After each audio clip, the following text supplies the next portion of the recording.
How is it possible for one to bless the bad just as he would the good? It's a pasuk for Shem Teire. It's a Mishnah Masechta Brachas. V'haftat Hashem Elokecha. Right, the Mishnah starts. The last Mishnah Masechta Brachas says, Chayav Adam levarach al harok, Shem shevarach al hateva shenemar, v'haftat Hashem Elokecha b'chol levavecha, b'shnei yitzerecha, b'chol nafshecha, afilu netlas nafshecha, b'chol meidecha, b'chol momencha, davar acher, b'chol midu shemeded lach, v'med li b'med miyed.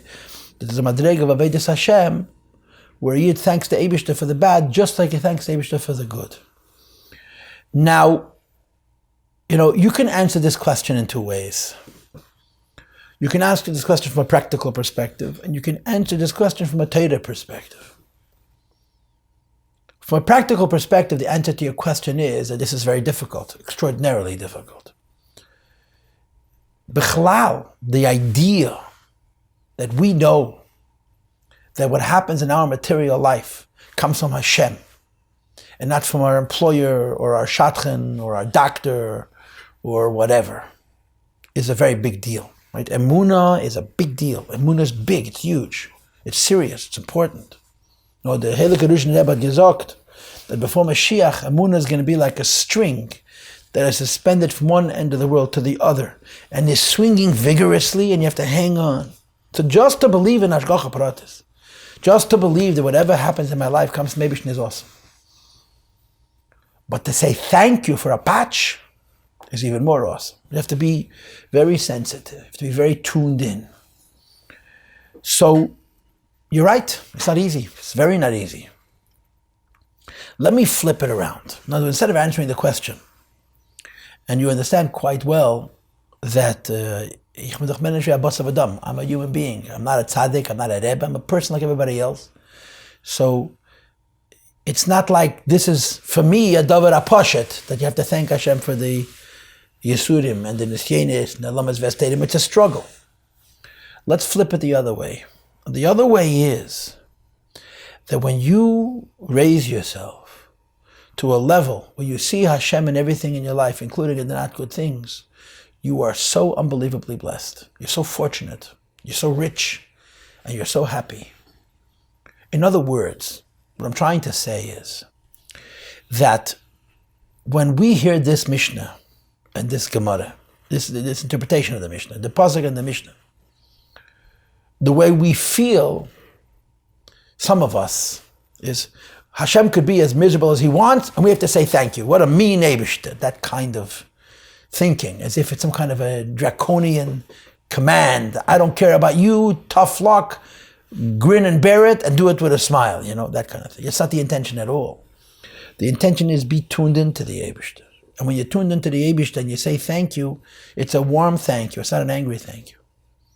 Or to say it in other words, the koyach to deal with the ra comes from the same Eibishter.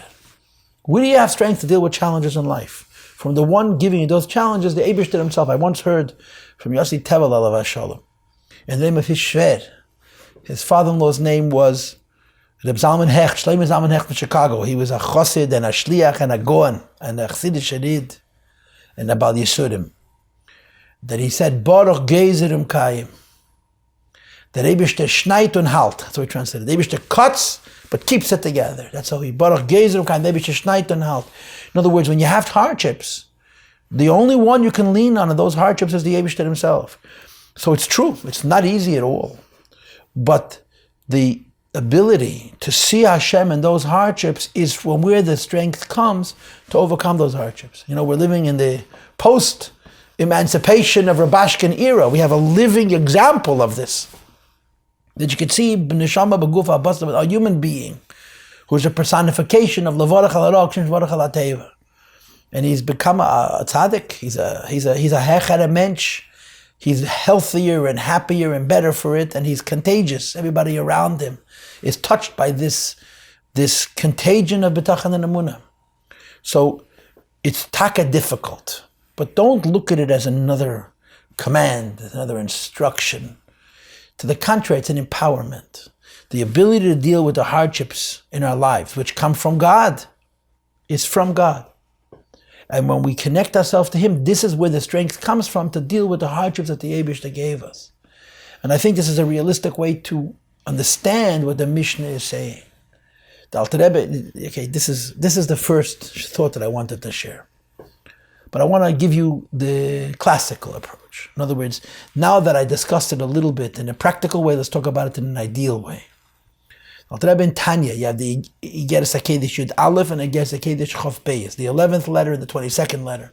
And you also have it in Likutei Amorim Sefer Shabbeinu Perek Chavov, where the Alter Rebbe uses very strong language about a person who has a difficulty appreciating that the bad in his life comes from the Eibishter. You know, there's a Jew who walks on this earth who we could see in Shul. His name is Rabbi Nissen Mangel. And he was in Auschwitz. He has the number, he has a tattoo on his arm. And he was asked many, many times, quote, where was God during the Holocaust? And without a hesitation, he answers, with me. The Holocaust was tragic.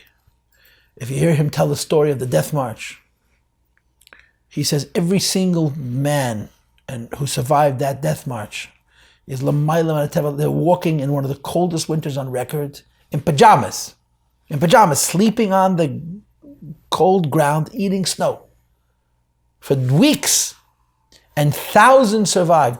Totally supernatural. Now, chas v'sholom, we're not trying to be matzdik esadin, but in the darkest of times, there is the Eibishter. And you draw strength from the Eibishter to go through those darknesses. Anyway, but Alter Rebbe in Tanya has very strong words for a person who has issue with this. In the 22nd letter of Tanya, the Alter Rebbe says that imagine your father who loves you, slaps you in the face. You're going to turn tail and run. You're going to report him to the police. Or you're going to stand and wait for the second patch, knowing that if your father gives you a patch, he knows what he's doing. And Alter Rebbe makes this point, right? If you really believe in the Eibishter, and that everything comes from the Eibishter, everything is good. And then he gets the Kedesh Yud Aleph, and this 11th, he gets the Kedesh Laskil Chopin, and the Alter Rebbe actually uses the terminology Eidev Rav. Eidev Rav means Yidden, who are a mix of Tev and Ra. Eidev Rav means Yidden, who by them there's a Taruvis of Tev and Ra. In other words, they're Taka Yidden, and they have connection to the Eibishter, but the Yetzer Hara is Tefes Mokum. And the Alter Rebbe argues that the way a Yid is supposed to be is Tabetachan in the Eibishter, that ain't Ra Yeded Milmayla. And this is our test, this is our nisayon, to see the Eibishter in every facet in our lives, even those parts of our lives which are not so favorable. And like I said before, it's the greatest thing you can do for yourself. It's the greatest bracha that the Eibishter gives us when the Eibishter gives us a patch, is himself, because he's the refuah to those nisyanis.